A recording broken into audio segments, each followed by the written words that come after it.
Coming at you guys. Happy Homebrew Wednesday. It is indeed.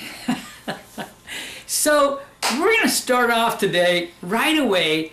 We just got through Thanksgiving. Christian was at Friendsgiving, and I was at my brother-in-law's house with Man Bear Pig.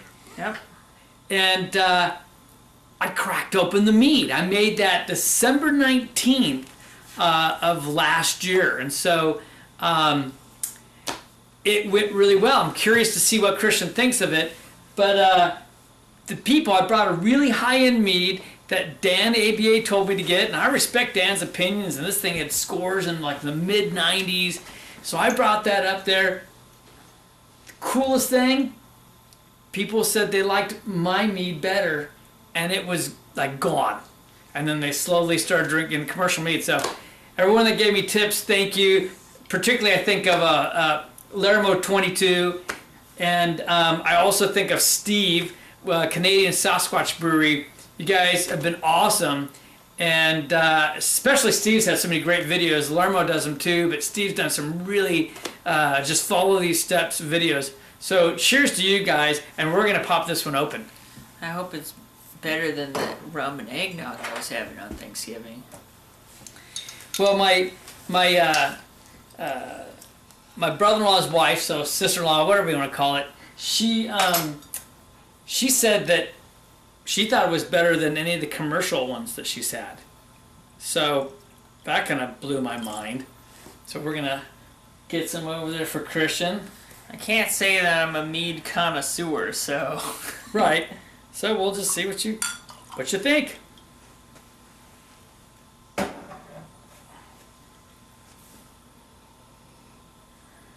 it's got a honey scent to it.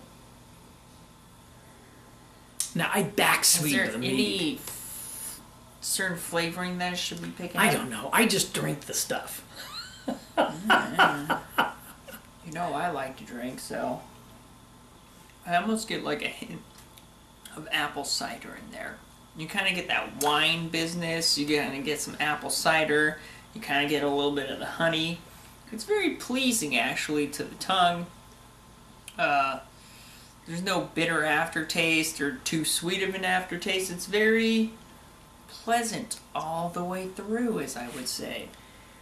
Is it dry, not dry, medium dry? Actually, it's very juicy, I would say, for a mead. Back sweetening. And maybe it's a back sweetening, but I don't know. At this rate, Yeah, a lot of them liked it because I back sweetened it, so it wasn't quite as dry. When I first tasted this, it was super dry. You almost got a hint of like some vinegar type taste to it. And the back sweetening just pretty much took most of that out. And this is probably north of 11% ABV. okay, I was gonna say it is towards the wine end. Mm-hmm. So I was gonna say that wines usually hit like 14 to 15. I don't think you hit that, so I was gonna say maybe a little above 10. I don't know how much north. I know it's north, and but it's really sweet. And you know, I wanted a sweet, as far as meads go, almost a chewy mead. I wanted it to be dessert-like, and I think I really did that. So I was really happy. It's juicy. I don't know if it's chewy because it's very flows in your mouth well. It's enjoyable and it has a lot of like a sweetness, which is where meads go anyways. Yeah, when I said chewy, I was really referring to, compared to like most meads are very dry and super, super light, which this was.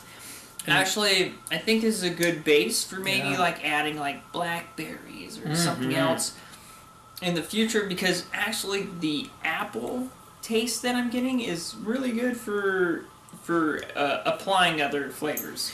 I don't know. I'm not into the meads that are super, super dry. I like them with a little bit of body to them. So I might explore some yeast that don't completely attenuate it down quite as low as the one I chose before.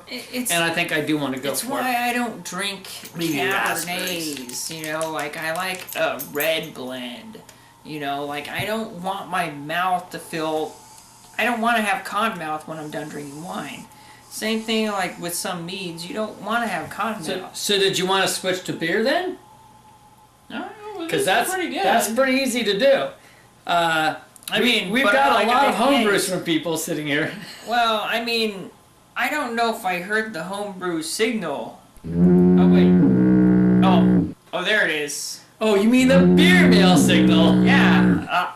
We do have beer mail. You know what I meant. And so we'll talk about other beers later, but yeah, let's go for it. We've got beer mail from Mark. So Mark Rick sent us some, if I'm pronouncing it right, sent us some beers, and I cannot remember the name of his channel. I feel so embarrassed to say that. But I wanted to show you how he packed this. I'm gonna follow this. Yes, I made the packing video, and I'm gonna follow what Mark did. But take a look. He used that blue tape that you use for painting. In fact, he used the high-end blue tape. And yeah, I was like, I've never had blue tape that actually said blue. yeah, they've got a higher-end version now. And just see how easy this comes off, just without any problem. And what's so wonderful about this, Mark and I had a few emails back and forth, is that this means that it's no problem reusing this bubble wrap. It's not going to be all popped, it's not going to be all torn up, it's secure and reusable.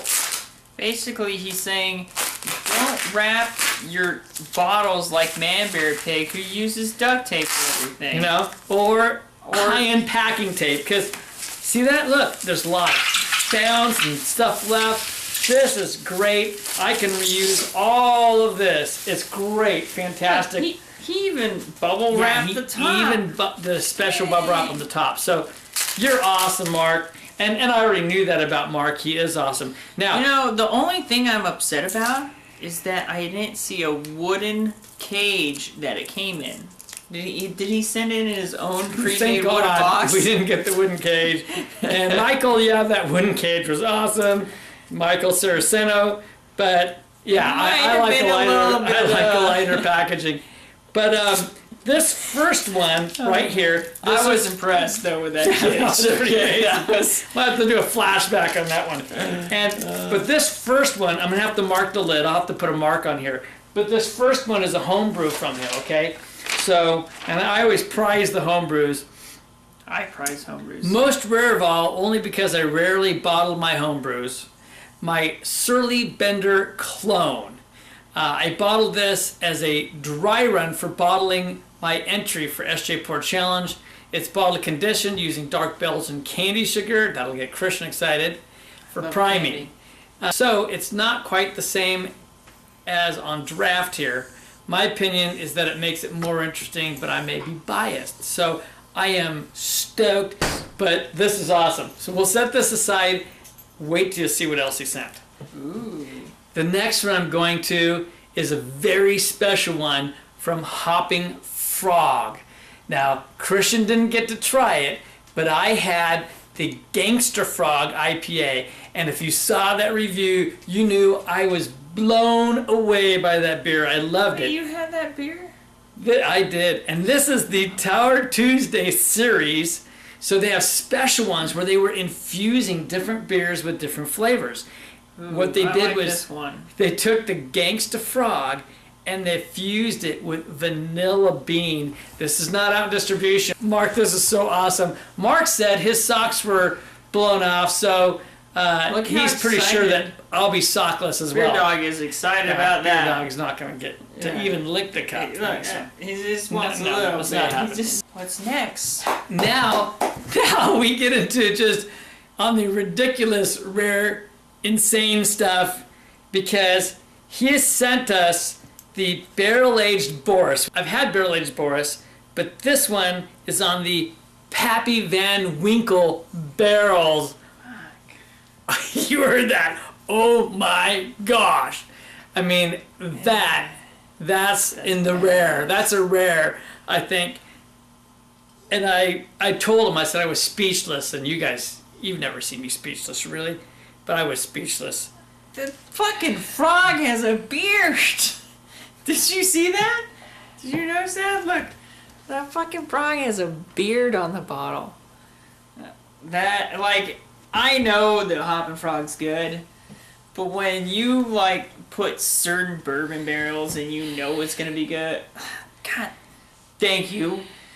Because, I'm not gonna allow Dad to drink that one without me. So then there was some other ones that I really wanted, and he knew it. I wanted the Naked Evil, and then the barrel-aged Naked Evil.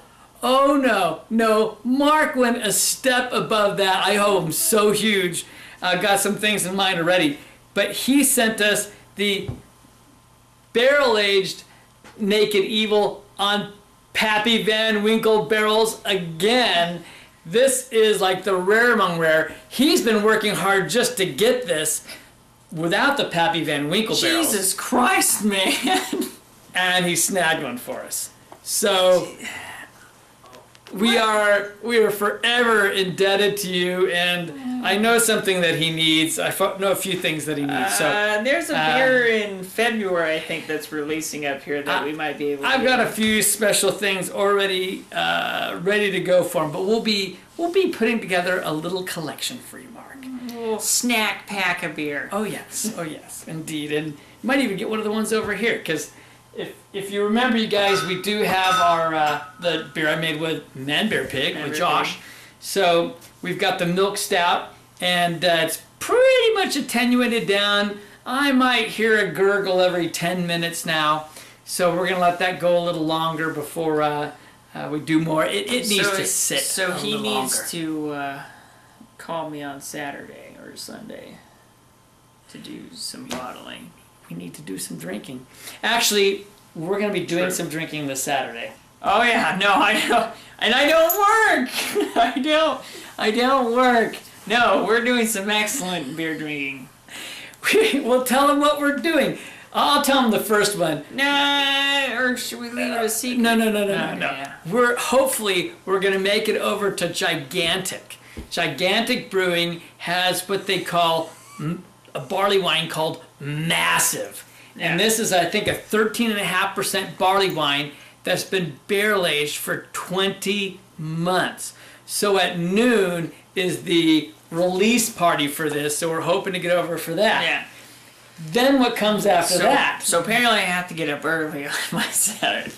No, and then after that, we don't get it as often as some people do, but Bourbon County Stout came into the area. So I stopped by my local store, John's Market. It has everything usually. I go, do you have it? He goes, no, that's not released yet. I'm like, what do you mean? Oh, we're doing our own release party. And we're waiting till the 6th. By the way, we're going to give you free tasters of all of it. And we're releasing vintage we've been saving in our stock this whole time.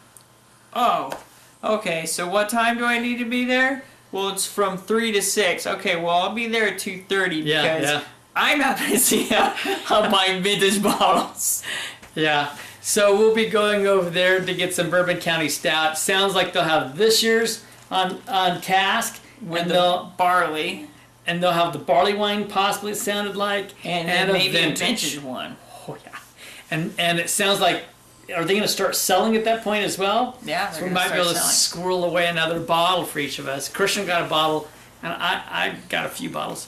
And at least two. I think at least two, right? So we'll be aging some, and we'll get to review one for sure. So that'll be fun. But anyway, we were gonna drink some other home brews, but we're gonna cut this short, and so you can get to other videos, and we'll have more for you next week. So, Beer Dog's here, and look how thirsty he is. And Chris and I are saying Happy Homebrew Wednesday. Yeah. Damn it! What? Now I want to try more mead. Because now I'm very... That's not bad, is it? It's not bad at all. So I want to be able to... The more I drank it, the more I liked it. Well, of course, because it's 11+%. Of course you like more. Everyone liked it. Well, yeah, because they were drinking more, weren't they?